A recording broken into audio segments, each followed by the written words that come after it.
What did you take? The boy's name was Jalen, 14 years old, lean as a wire, ashy knuckles, coiled hair that nobody had touched in months. He had not slept well in 3 days.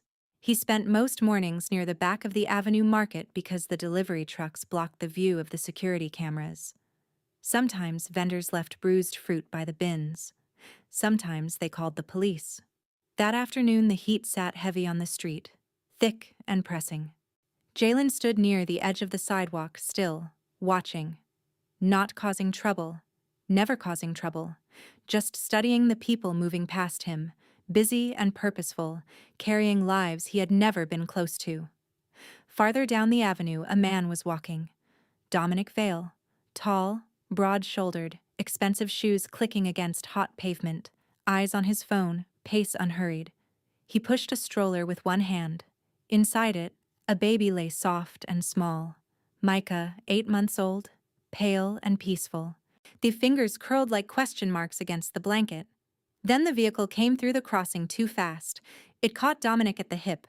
He spun. His hand left the stroller. His body hit the ground hard and did not get up. The stroller rolled into the street. Micah's head fell to the side and his small body went still.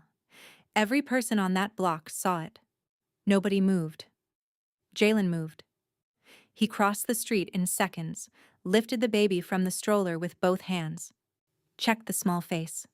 Slack, blue at the lips, not breathing right. And ran. He ran hard, holding Micah tight against his chest, one hand behind the baby's head the way he had seen done once, long ago, by a woman who was not his mother, but had been kind. Behind him, the crowd found its voice. Stop him. He took that baby. Someone call the police. Get him. Jalen did not stop. He did not turn around. He ran toward the hospital 3 blocks away because every second he spent explaining himself was a second Micah did not have. 3 hours before that, Jalen had been nobody. That was not self-pity. It was simply the truth. The kind he had learned early and carried quietly. Nobody tracked where he went. Nobody wondered where he had slept.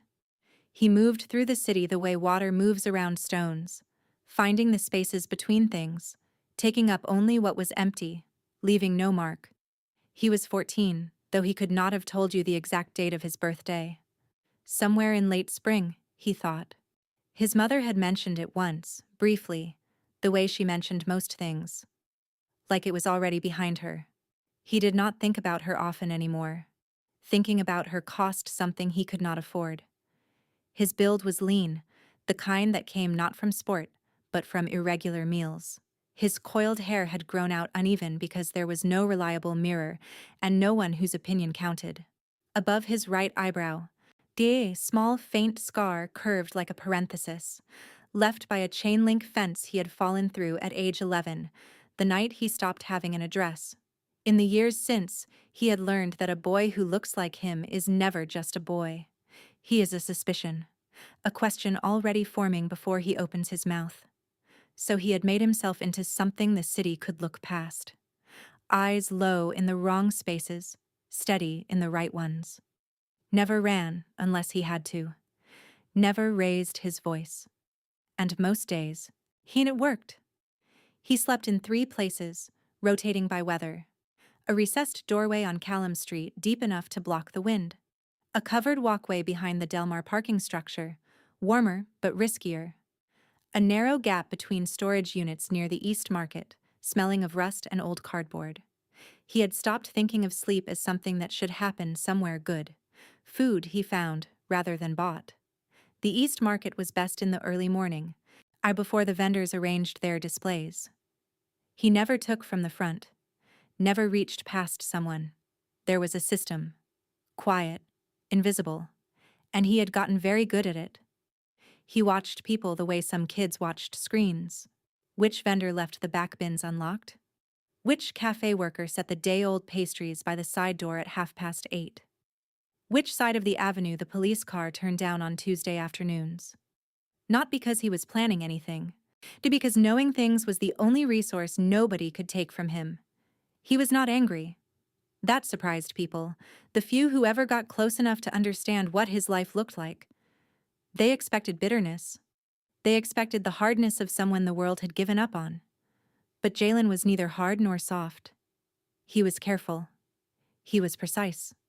He moved through each day like it was a problem he was quietly solving. He had no idea that Thursday afternoon was going to be different. He never did. Until he was already running. Dominic Vale did not take walks. That was what his assistant had told a journalist once. Mr. Vale does not take walks. He had schedules, calls that began before most people had eaten breakfast, a building with his name on the 32nd floor, and a calendar that had not had an empty afternoon in longer than he could clearly remember. But Micah was 8 months old, the doctor had said fresh air, and Dominic Vale, for all the things he could control, had not yet found a way to say no to his son. So there he was, walking. He was not a man who blended in, tall, broad through the shoulders, with the upright posture of someone accustomed to walking into rooms where everyone was already watching the door. Steel blue eyes, clear and steady. No tie that afternoon, sleeves folded to the elbow. He looked like a man who had stepped briefly out of one world and into another, and was not entirely sure of the rules. Everything around Micah had been chosen with precision. The stroller canopy adjusted for the afternoon sun. The harness checked twice before leaving the building once more at the corner. Micah did not care about any of that. Micah was looking at pigeons. His small round face tipped upward, pale wisps of hair lifting in the weak breeze, tiny fingers gripping the canopy frame. Something moved in Dominic's chest that had no name in his vocabulary. He looked back at his phone. An email from Frankfurt. A board summary half read. There was always something. He typed with his thumb as he walked, the stroller at the length of one extended arm, his pace steady and automatic. He did not see the vehicle until it was already too late. It clipped him at the hip. Enough to spin him, enough to send him sideways with a force that allowed no correction. He felt his hand leave the stroller. That was the thing he would remember later, in the hospital. When everything else from those seconds had blurred. Not the pain. Not the pavement meeting his shoulder and the side of his face. Just his hand leaving the stroller, his fingers reaching back for it even as the rest of him was already falling, grasping at air, finding nothing. He hit the ground and did not get up. The stroller rolled into the street, slow at first, then finding the angle of the road. Dominic turned his head. He could see it. He could see Micah's arm hanging limp over the side. He tried to rise. His body refused. The stroller stopped against the curb on the far side of the street. 4 seconds passed. Jalen counted them without meaning to, his eyes already measuring the distance, the gap between what was happening and what would happen next if nobody moved. The crowd had frozen the way crowds do when something is too sudden and too wrong to process. A woman near the cafe had both hands over her mouth. A delivery man stood holding his package, just staring. 2 teenagers had their phones out but weren't filming, just holding them, suspended between instinct and shock. Dominic was on the ground, one arm pressed to the pavement, face tight with pain. In those 4 seconds, not one person moved toward the baby. Jalen moved. There was no moment of decision. His body simply went, crossing the street in quick, sure strides, reaching the stroller before the crowd had finished processing the fact that anyone was moving at all. His hands knew what to do. He lifted Micah carefully, one hand behind the small head, the other supporting the back, pulling the baby against his chest and checking the face in the same motion. The lips were pale, edging toward blue, chest moving, but barely. Jalen turned and ran. The crowd woke up. It did not wake up the right way. He grabbed that baby. Stop him. Somebody stop that kid. Voices building fast the way a single wrong note collapses into noise. Phones came up. Jalen heard footsteps behind him for a moment before he lengthened his stride and they fell back. He did not stop. He did not turn around. He did not say a single word. There was nothing to say that would help. He understood that the way he understood most things about the world, not from being taught it, but from living inside it long enough to know its patterns. A dark-skinned teenage boy in worn clothes, running hard with a pale infant against his chest. And the story had already been written in the minds of everyone watching. Stopping to correct it would cost time he did not have. Micah was not breathing right.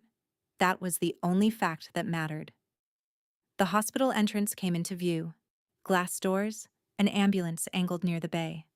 Jalen lowered his shoulder and pushed through, still running, and the cold air hit him like a wall, and he opened his mouth, and the only word that came out was the only one that was true. Help.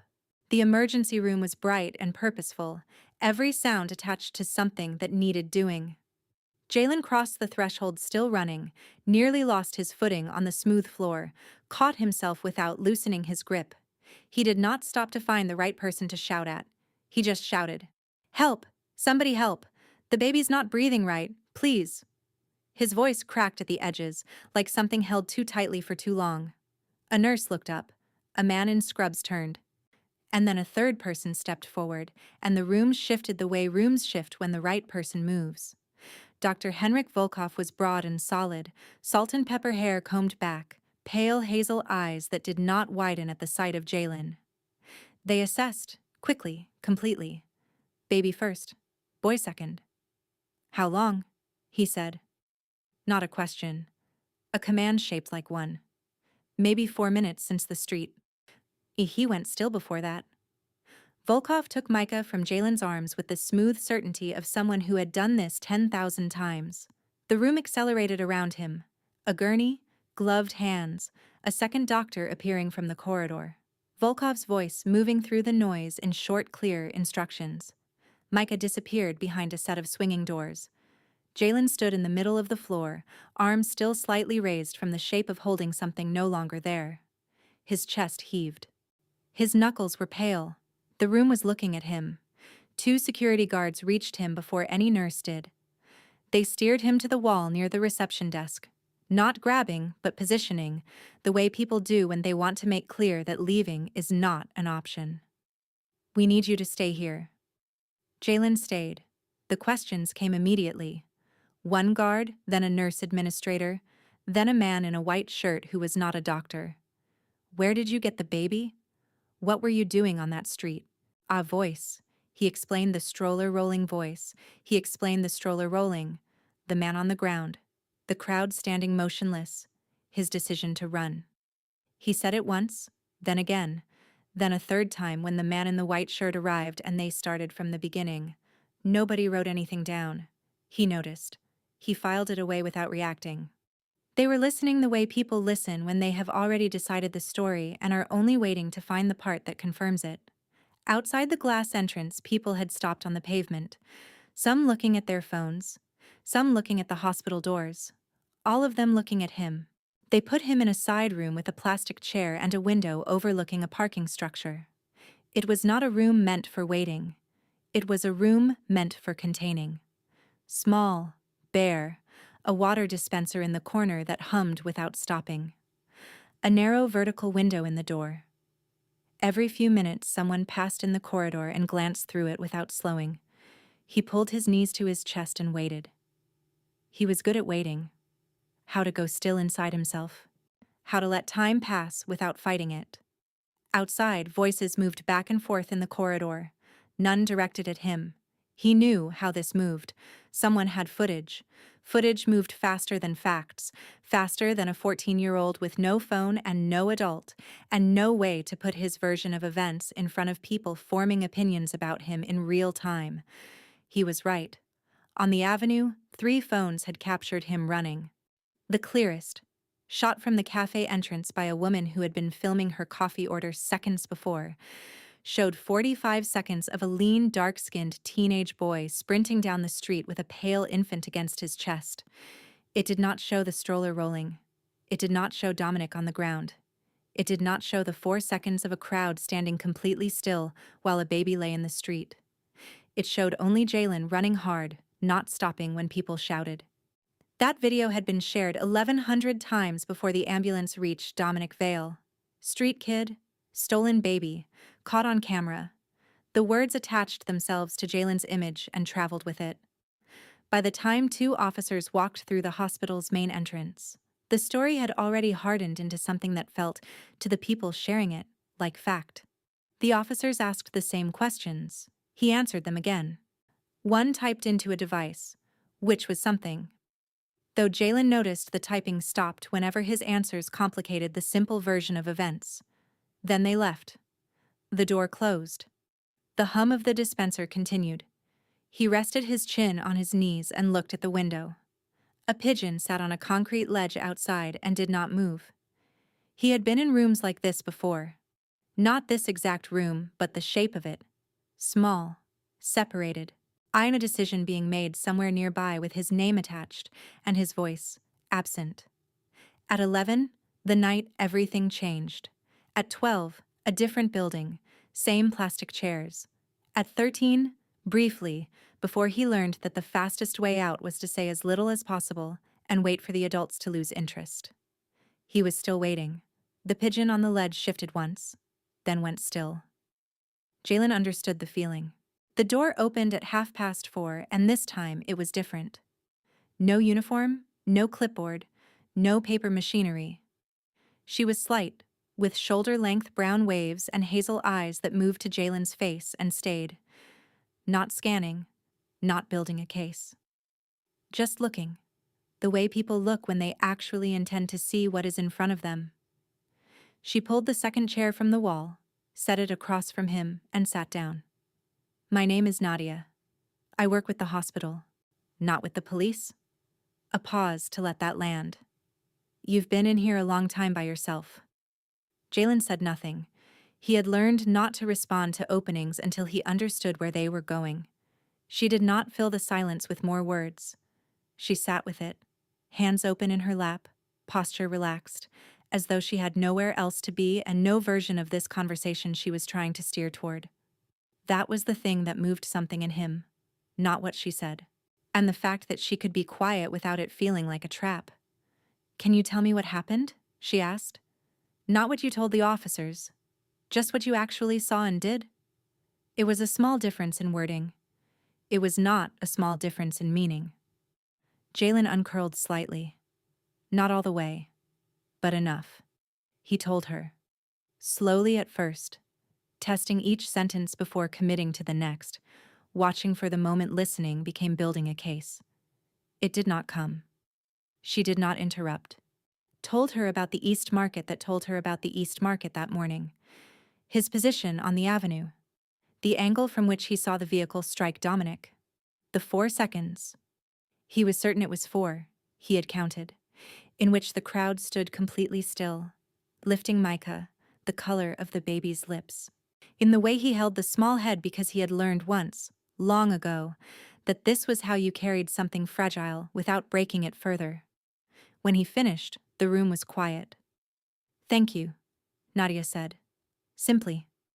Without the weight of conclusion attached to it. She stayed a few minutes longer. Small questions, careful ones, the kind that were really just a way of saying, I am still here. Then she stood, told Jalen she would be back. See, and meant it in the way that some people mean things and most do not. She found Dr. Volkov near the nurse's station, reviewing something on a tablet. The Eastern Street camera, she said, without preamble. She had already learned he responded better to directness. The one facing back toward the junction. Nobody has pulled that footage yet. It would show what happened before the boy started running. Volkov held her gaze for a moment. Then he set the tablet down and walked toward the security office without a word. Nadia watched him go. Then she turned back toward the side room and went to sit with Jalen again. The security office smelled of old coffee and carpet past its time. Volkov sat in front of the monitor alone, door closed, overhead light off. He pressed play. The footage was wide-angled and slightly grainy, enough to see movement and shape, not always enough to read expression. It was enough. He watched the vehicle come through the crossing. He watched the impact, brief, brutal, almost casual in the way violence looks when a camera flattens it. Dominic spinning. The hand leaving the stroller, the body hitting the ground. He watched the stroller roll. Then he watched the crowd. He let it run once, then backed it up and let it run again. 22 people visible in the frame, mid-step, mid-conversation, mid-everything. And then the stroller was moving and they all, in their own way, stopped. Not because they were cruel, because the gap between witnessing and acting is wider than people believe, and most people, when it opens, fall into it. 4 full seconds. Then Jalen moved.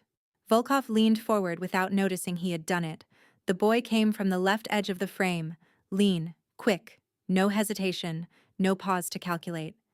He moved through the frozen crowd like he was the only person in the frame who was actually awake.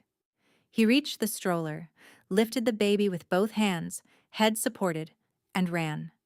The camera held him for 3 more seconds before he exited the right edge of the frame. A total elapsed time from impact to Jalen leaving the frame. 11 seconds. Volkov sat back. He looked at the frozen final image, the empty stroller. The crowd beginning to move now. Too late. Dominic still on the ground. Then he stood, turned off the monitor, and walked out. Through the narrow window of the side room he could see Jalen, knees no longer pulled to his chest, Nadia across from him. The boy's posture eased down from its defensive curl into something that was almost, not quite, rest. Volkov opened the door. Jalen's eyes moved to his face immediately. The careful blankness came back, the armor going up, ready for whatever came next. Volkov sat down beside Nadia. He did not stand over the boy. He did not open with an explanation or an apology. An apology would have made what followed about the adults and what they had done. And that was not what this moment was for. He looked at Jalen directly. "What's your name?" Not the boy. Not you. His name. As though it were something worth knowing. Jalen studied him for a moment. The quiet calculation he always did before deciding whether a person deserved the truth. "Jalen," he said. Volkov nodded slowly, filing it away with the weight it was due. "Jalen," he repeated. Just that. Just the name spoken back like it meant something. It was the first time all afternoon that it had. Dominic Vale woke at 6:20 to a ceiling he did not recognize, and a pain in his hip that told him, before anything else did, that something had gone wrong. The nurse told him where he was. The fracture. The vehicle. He asked about Micah before she finished the sentence about the fracture. She told him Micah was stable. Volkov would explain the rest. Dominic did not wait. He pressed himself upright against the pain and asked again. Clearly, and the way he asked for things that could not wait. Volkov came within 10 minutes. Straight spoken about Micah's condition, breathing on his own, responsive, expected to recover fully. Then he described what had happened on the avenue in plain sequence. He showed Dominic the Eastern camera footage on a tablet and stood back and said nothing. Dominic watched it twice. Then he asked to watch it again. He sat with it longer than Volkov had expected from a man with his reputation. "I want to see him," Dominic said. Jalen was alone in the side room when the door opened. Nadia had stepped out. Paperwork before the end of the day. He had been given a sandwich, which he had eaten quickly and without embarrassment, the way people eat when they have stopped pretending they are not hungry. Dominic Vale walked in and filled the room the way he always filled rooms. Hospital gown, blanket over his lap, seated in a wheelchair he was clearly not comfortable being in. His steel blue eyes found Jalen immediately. Jalen looked back and said nothing. Dominic opened his mouth and closed it. This did not happen often. He was a man who knew what to say in the first 10 seconds of any situation. It was one of the reasons he was good at what he did. But he sat in the doorway of this small room looking at this lean, quiet boy, and the words that came naturally to him. About reward, about compensation, about what he intended to arrange, sat wrong in his mouth and would not come out. "My son is alive," he said finally. "I know," Jalen said. Nadia had told him an hour ago. "Because of you." Jalen received those words the way he received most things. Carefully, without letting them mean too much before he had reason to trust them.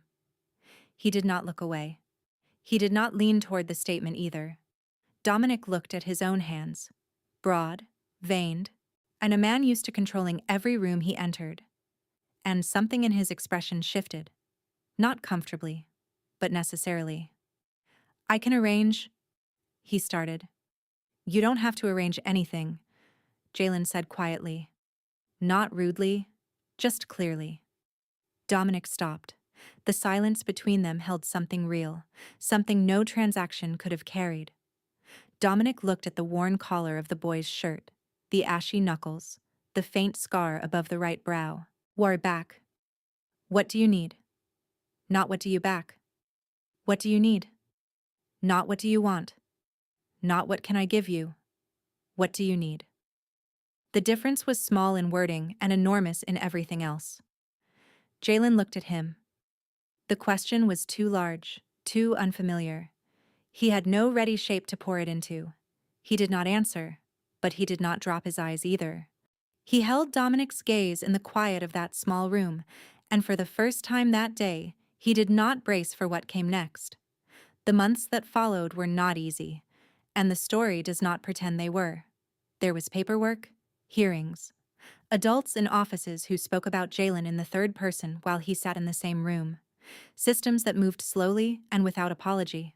More than one evening when Nadia sat in her parked car for a long time before going inside, she did not give up. That was the only extraordinary thing about what she did. Not that it was dramatic or loud, but that she simply did not stop. Every wall the process put up, she found the door in it. Dominic moved at his own pace, slow, deliberate, not always comfortable to watch. He was not a man who made decisions from feeling, but he moved. He made calls. He sat across from Nadia in a conference room and listened for 40 minutes without speaking. And when she finished, he asked one question. He asked if Jalen had anyone else. Nadia told him the truth. The day Jalen arrived at the Vale residence was a Thursday in late autumn. Trees already bare, sky a flat pale gray, air carrying the first real edge of cold. Nadia drove him. She did not fill the car ride with reassurance, because she understood by now that Jalen did not need reassurance. He needed honesty and space. When the car stopped, Jalen stepped out, looked up at the building, and went still. And then he walked to the front door and stood in the open doorway for a long time. Long enough that Nadia did not move or speak behind him. She had learned the difference between a boy who was shutting down and a boy who was calculating. This was the second thing. Jalen was doing the quiet, careful math he had always done. Reading the space, reading what it offered and what it might take back. Measuring whether the risk was one he could survive if it went wrong. Then he stepped inside. He did not perform gratitude. He did not look around with wide eyes. He just stepped in, set his bag down by the door, and stood in the hallway with his chin level and his eyes steady. That first night he checked the kitchen before he slept. He did not take anything. He just needed to know it was there. He did not hide food under his mattress. He had told himself he would not, and he held to it, though it cost him something. He slept with the light on the first 3 nights. Then he turned it off. Not because the dark had stopped meaning what it used to mean to him, but because some part of him had decided, quietly and without ceremony, to try. Micah found him on a Saturday morning 6 weeks after Jalen arrived. The baby was crawling now, quick and determined, slate blue eyes bright with the particular focus of someone who has just discovered they can move toward things they want. Word for a moment. Then he reached down and let it go. Jalen looked at it for a moment. Then he reached down and let Micah's fingers close around his. Dominic was in the doorway. He had come to find them and had stopped when he saw them and had not moved since. He did not say anything. He did not announce himself or fill the moment with words, or try to shape what he was watching into something larger than it already was. Some things are true before anyone says them, and saying them would only make them smaller. He stood in the doorway and watched his son hold the hand of the boy the city had forgotten, and he understood, not for the first time, but more fully than before, what it was that he had almost let the world take. And that is the story of the boy the city forgot, and the people who finally chose to remember him. Jalen never asked to be a hero. He just refused to look away when it mattered. Maybe that is the lesson, that doing the right thing will not always be rewarded immediately, but the truth has a way of finding the light. If this story moved you, give it a like, drop a comment below, and subscribe to Arden Tells Tales. We will be here.